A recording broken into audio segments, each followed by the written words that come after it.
হাক্কানি পীর ছিলেন ফুরফুরার মুজাদ্দেদ আবু বকর সিদ্দিক রহমতুল্লাহ আলাইহি। যে ধরবে তার 14 গোষ্ঠী জান্নাতি। তাহলে তো ভক্ত বেড়ে গেল রে ভাই। এ কাজ ইসলামে কোনোদিন ছিল না।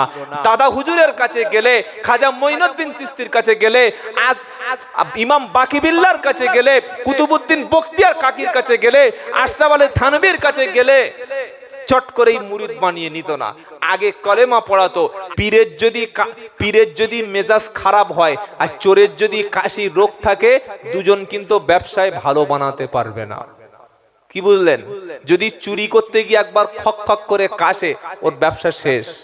বুঝতে পারছেন না? আর যদি পীর সাহেবটা যদি, তবে হাক্কানি পীরদের ব্যাপার আলাদা। এখন তো হাক্কানি পীর পাওয়া খুব মুশকিল। বেশিরভাগ ভণ্ডদের রমরমা। আল্লাহ মাফ করুক, বলুন আমিন। আমিন বলেন।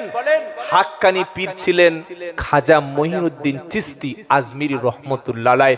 হাক্কানি পীর ছিলেন ইমাম বখতিয়ার কাকি রহমতুল্লাহ আলাইহি। হাক্কানি পীর ছিলেন ফুরফুরার মুজাদ্দেদ আবু বকর সিদ্দিক রহমতুল্লাহ আলাইহি। হাক্কানি পীর ছিলেন আমাদের ঘটিয়ারি গাজী রহমতুল্লাহ আলাইহি। খাঁটি পীর ছিলেন মাওলানা জাকারিয়া রহমতুল্লাহ আলাইহি, মাওলানা আশরাফ আলী থানভী রহমতুল্লাহ আলাইহি, মাওলানা ইলিয়াস রহমতুল্লাহ আলাইহি। এরা কখনো মুরিদদেরকে দিয়ে ব্যবসা করেনি। আর এখন যদি আমরা এরকম করি যে একটা লম্বা দড়ি ফেলে দিলাম, যে ধরবে তার 14 গোষ্ঠী জান্নাতি, তাহলে তো ভক্ত বেড়ে গেল রে ভাই। এ কাজ ইসলামে কোনোদিন ছিল না। দাদা হুজুরের কাছে গেলে, খাজা মঈনুদ্দিন চিশতির কাছে গেলে, ইমাম বাকি বিল্লাহর কাছে গেলে, কুতুবউদ্দিন বখতিয়ার কাকির কাছে গেলে, আশরাফ আলী থানভীর কাছে গেলে চট করেই মুরিদ বানিয়ে নিত না। আগে কলেমা পড়াতো, আগে কোরআন শরীফ শেখাতো, আগে চরিত্র সম্পর্কে জানতো, আগে দেখতো যে এর মধ্যে আমি যেটা দেব সেটা নেয়ার যোগ্য কিনা, তবে তাকে মুরিদ করে নিতেন। আর এখন পাইকারি ভাবে যদি মুরিদ করে যাই, কখনো সফল হবে না। কথা মনে থাকবে ইনশাআল্লাহ। হাক্কানি আলেমদের দ্বারাই ইসলাম প্রতিষ্ঠা হয়েছে। সুবহানাল্লাহ বলেন। আজকের বাংলার জমিনে ইসলাম টিকে আছে হাক্কানি আলেমদের দ্বারায়। কাদের দ্বারায়? আলেম যেদিন পৃথিবীতে থাকবে না, মাদ্রাসা সেদিন থাকবে না। আর মাদ্রাসা যেদিন থাকবে না, ইসলাম সেদিন থাকবে না। যত মসজিদে ইমামতি করে, যত মাদ্রাসায় শিক্ষকতা করে ডাক্তাররা না ওলামারা।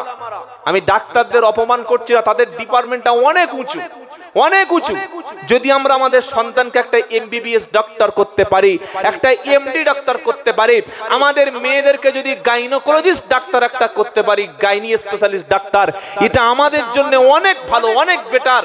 কিন্তু যদি আমরা আলেম না করি, আমাদের সন্তানদের যদি মাদ্রাসার দিকে না পাঠাই, হাফেজ আলেম যদি না করাই, যদি মনে করি আমাদের আমান সাহেব কত পায়, ৬,০০০ টাকা পায়, আর ওই মুফতি সাহেব কত পায়, ৮-১০,০০০ টাকা পায়, ৫,০০০ টাকা এই মসজিদের ইমাম সাহেব পায়, তো আমার ছেলে আলেম হয়ে আসলে ওই তো, এই যদি মনোভাব থাকে, আমার সন্তানকে যদি ইলম না শেখাই, এমন একটা দিন আসবে আপনি মরে পড়ে থাকবেন, লাশ দাফন করার লোক থাকবে না।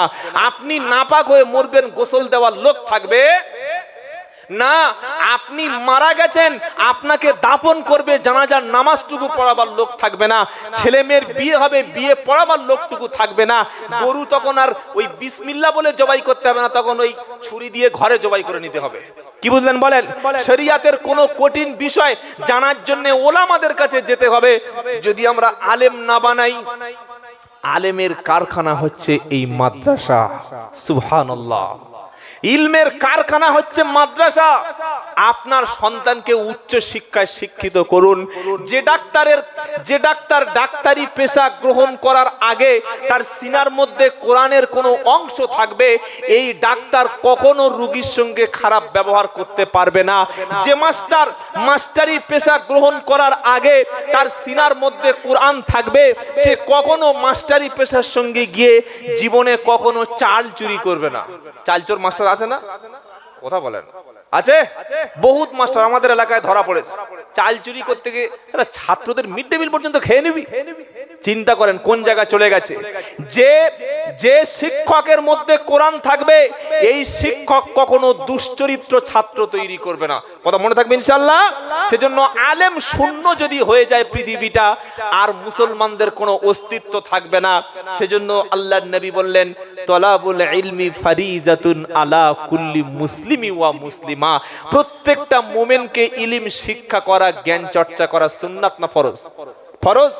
এই যে ছেলেরা কোরআন পড়লো, কোরআন একটা করে বুকে নিয়ে চলে গেল, তার বাপকে ডেকে একটা করে কোরআন হাতে তুলে দেয়া হলো। অনেকে মনে মনে করছে মৌলবীদের মাথা খারাপ, মাদ্রাসা যারা আসে এদের মাথা পাতা খারাপ, কি সব পড়লে আউযুবিল্লাহ বিসমিল্লাহ আনাকুম জানাকুম পড়ে দিল আর একটা করে হাতে কোরআন তুলে দিল, বিশাল কিছু হয়ে গেল। আপনি মনে রেখে দেবেন এই কোরআন একমাত্র কিয়ামতে আপনাকে সুপারিশ করে আল্লাহর জান্নাতে নিয়ে যাবে। সুবহানাল্লাহ বলবেন না? যারা সূরা বাকারা তেলাওয়াত করে, সূরা আল ইমরান তেলাওয়াত করে, আল্লাহর নবী সাল্লাল্লাহু আলাইহি ওয়াসাল্লাম বললেন কিয়ামতের দিনে সূরা আল ইমরান এবং সূরা বাকারা তেলাওয়াতকারী ব্যক্তিকে, সূরা আল ইমরান এবং সূরা বাকারা আল্লাহর কাছে বলবে রব্বানা, যে ব্যক্তি আমাকে তেলাওয়াত করেছে ওই ব্যক্তি যেন কখনো জাহান্নামে যাবে না।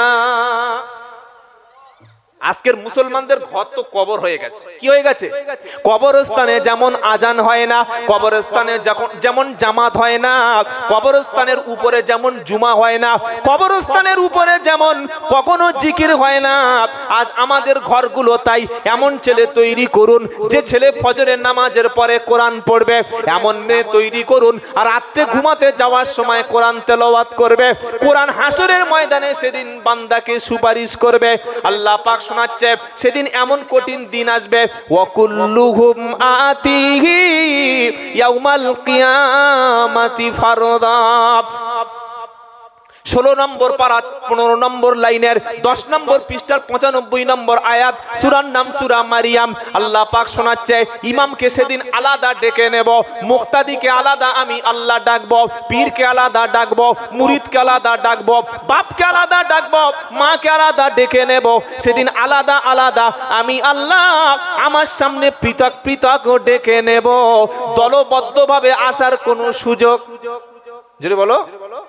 অনেকে বলে হুজুর আপনাকে মুরগি খাওয়ালাম, আপনার লেজ ধরে টুপ, অনেক লোক বলে হুজুর আপনার ধরে পারে, তুই পাবি কোথা তুই আমার? আরে আমি নিজের বাপকে খুঁজে পাবো না। সেদিন প্রত্যেকটা নবী নিজের নিয়ে পেরেশান হবে। আদম নবী বলবে নাফসি নাফসি, মুসা নবী বলবে নাফসি নাফসি, দাউদ বলবে নাফসি নাফসি, সুলাইমান নবী বলবে নাফসি নাফসি, ঈসা নবী বলবে নাফসি নাফসি। আল্লাহু আকবার। শুনে আশ্চর্য লাগছে না? নবী যারা আল্লাহর প্রেরিত পয়গম্বর, যারা আল্লাহর প্রেরিত মনোনীত, তারা সেদিন বলবে নাফসি নাফসি, আমার কি হবে, আমার কি হবে, আমার কি হবে। আর আমাদের অনেকের বিশ্বাস যে ভাই তো ধরে পার হয়ে যাব, তুই পেলে তো তবে ধরবি, তুই কি ধরবি, তুই খুঁজেই পাবি না। কোরআন শুনিয়ে দিয়েছে প্রত্যেকে আমার সামনে আলাদা আলাদা একা ডাকবো, দুজন আসার সিস্টেম সেদিন থাকবে।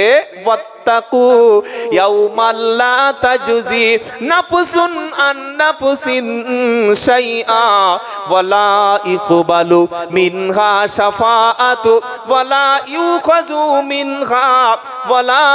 মিনহা আদলু ওয়ালা হুম ইনসারুন।